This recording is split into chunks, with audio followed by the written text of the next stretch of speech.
Hello friends, welcome back to top cinemas. இந்த வீடியோவில் நம்ம நெட்ஃபிளிக்ஸ்ல தமிழ் டப்பிங்ல ஒரு ஜாப்பனீஸ் ஆக்ஷன் த்ரில்லர் படமாக வெளியான புல்லட் ட்ரெயின் எக்ஸ்ப்ளோஷன் படம் எப்படி இருக்குன்னு தான் பார்க்க போறோம். 1975ல வெளியான த புல்லட் ட்ரெயின் அப்படின்ற படத்துடைய இரண்டாம் பாகமா இந்த படம் வந்திருக்கு. முதல் பாகத்தை நீங்க பார்க்கல அப்படின்னாலுமே இந்த ஒரு ஸ்டாண்ட் அலோன் படமாவே நீங்க பார்க்கலாம். இந்த படம் உங்களுக்கு புரியும். இந்த படத்துடைய கதை என்னன்னு பார்த்துடலாம். டோக்கியோல அதிவேகத்துல போகக்கூடிய ஹயபுசா அப்படிங்கிற ஒரு புல்லட் ட்ரெயின் இருக்கு. அதுல ஸ்கூல் பசங்க, பொதுமக்கள், அரசியல்வாதிகள், யூடியூப் இன்ஃபுளுசர்னு பலதரப்பட்ட மக்கள் பாத்தீங்கன்னா அந்த புல்லட் ட்ரெயின்ல டிராவல் பண்றாங்க. ட்ரெயின் ரன் ஆக ஆரம்பிச்சு கொஞ்ச நேரத்திலே பாத்தீங்கன்னா டோக்கியோ ட்ரெயின் கண்ட்ரோல் சென்டருக்கு ஒரு அனானிமஸ் கால் வருது. அந்த கால் பண்ண நம்பர் பாத்தீங்கன்னா அந்த ட்ரெயின்ல பாம்பு இருக்கிறதாகவும் ட்ரெயின் ஸ்பீட் 100க்கு குறைஞ்சது அப்படின்னா அந்த ட்ரெயின் வெடிச்சிடும் அப்படிங்கிற மாதிரி சொல்றாரு. அந்த நபர் எதுக்காக இந்த மாதிரி செஞ்சாரு, ஹாஸ்டேஜஸை விடுவிக்கிறதுக்காக எந்த மாதிரியான டிமாண்ட் வச்சாங்க, ட்ரெயின் கண்ட்ரோல் சென்டர் ஆபீசர்ஸும் கவர்மெண்ட் அபிஷியல்ஸும் சேர்ந்து அந்த ட்ரெயின்ல இருக்கிற எல்லா மக்களையும் காப்பாற்ற முடிஞ்சதா அப்படின்றதான் இந்த படத்துடைய கதையே. 1994ல ஒரு பிளாக் பஸ்டர் படமாக வெளியான ஸ்பீட் அப்படிங்கிற படத்துடைய ரிசம்பிளன்ஸ் பாத்தீங்கன்னா இந்த படம் முழுக்கவே இருக்கு. ஸ்பீட் அப்படின்ற படம் பாத்தீங்கன்னா ஒரு கல்ட் கிளாசிக் மூவி அப்படின்னே சொல்லலாம். அந்த படத்தை யாருமே மறந்துருக்க முடியாது. அந்த படத்துல இருக்கிற எல்லா சீக்வன்ஸும் பாத்தீங்கன்னா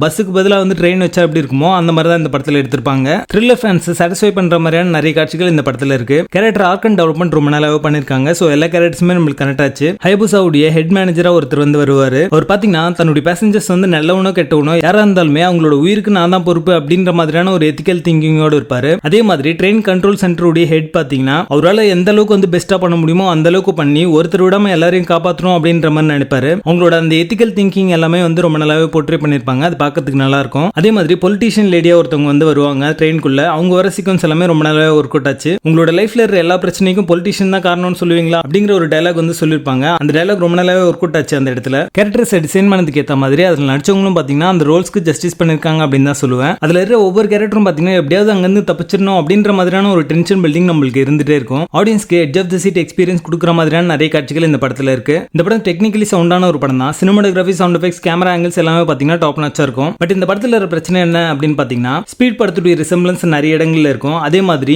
பாம்பு எதுக்கு வச்சாங்க அப்படின்ற மாதிரியான ஒரு ரீசன் வந்து ரிவீல் பண்ணுவாங்க. அதுவுமே பெருசா வந்து கன்வின்சிங்கா இல்ல அப்படின்னு தான் சொல்லுவேன். சோ படத்தை பாத்தீங்கன்னா ரொம்ப ரேசியா வந்து கொண்டு போயிட்டு கடைசியில சுமாரான ஒரு கிளைமேக்ஸ் கொடுத்து முடிச்சா எப்படி இருக்குமோ அந்த மாதிரி தான் இந்த படம் இருக்கும். படத்துடைய பேசிங் நல்லா இருக்கும். பெருசா டல் மூமெண்ட் எதுவுமே இருக்காது. மொத்தத்துல இது ஒரு நல்ல ஆக்ஷன் த்ரில்லர் படமாக வந்திருக்கு. படத்துல அடர்காண்ட் இல்ல. இந்த படத்தை நீங்க ஃபேமிலியோட பார்க்கலாம். தி புல்லட் ட்ரெயின் எக்ஸ்ப்ளோஷன் படத்துக்கு எங்களோட ரேட்டிங் 6.75 out of 10.